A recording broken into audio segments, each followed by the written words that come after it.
হরে কৃষ্ণ। রাধাসখী রান্নাঘরে আপনাদের সবাইকে স্বাগতম। তো আজকে আমরা ভগবানের জন্য তৈরি করছি সয়াবিনের ভুনা। তো এখানে আমি 3 কাপ সয়াবিন ভালোভাবে সিদ্ধ করে ধুয়ে নিয়ে জল ঝরিয়ে নিচ্ছি। তো এবার আমি বড় সাইজের 3টি টমেটোকে ছোট করে কেটে ব্লেন্ড করে নেব। এবার অন্য একটি কড়াইতে পরিমাণ মতো সাদা তেল দিয়ে এতে সয়াবিনগুলো লবণ হলুদ মেখে ভালোভাবে ভেজে নিতে হবে। তবে সয়াবিন ভাজার আগে অবশ্যই তেলটিকে ভালোভাবে গরম করতে হবে, না হলে কড়াইতে লেগে যেতে পারে। আর যদি ননস্টিক ব্যবহার করেন তাহলে তো আর কথাই নেই। তো এখানে আমার সয়াবিনগুলো ভাজা হয়ে গেছে। তো এরকম লাল লাল করে ভেজে এখন আমি তুলে নেব। তো সয়াবিনগুলোকে লাল লাল করে ভাজবো, কিন্তু কুড়মুড়ে করে নয়। তো এবার আমি একটি পাত্রে তুলে নেব।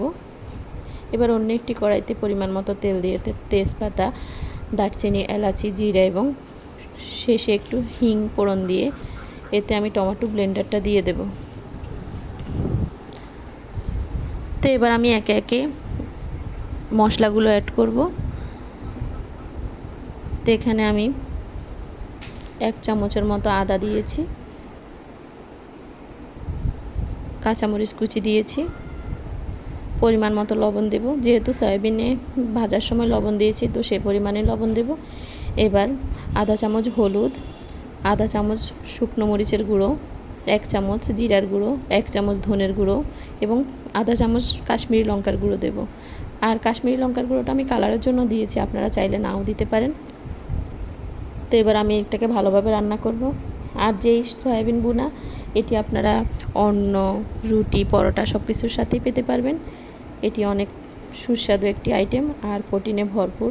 সয়াবিন আমাদের স্বাস্থ্যের জন্য খুব ভালো। তো এবার আমি অল্প আছে খুব ভালোভাবে রান্না করব।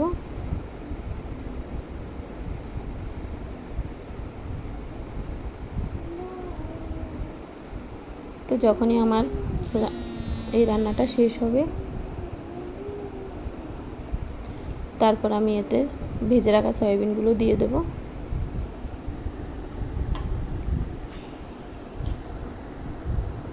তারপর আবারও 5 থেকে 6 মিনিট রান্না করে যখন শুকনো শুকনো হয়ে যাবে, তখন এতে জল দিয়ে দেব।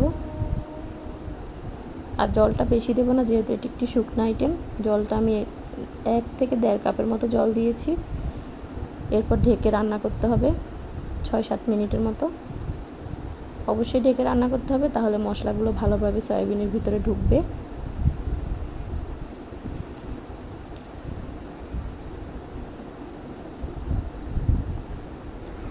তো এই পর্যায়ে আমি যখন জল একটু শুকিয়ে গেছে, তখন আমি এখানে আধা চামচের মতো গরম মশলা দিয়েছি। এবার আরও 2-3 মিনিট নেড়েচেড়ে আমি এখানে 1 চামচ ঘি অ্যাড করব।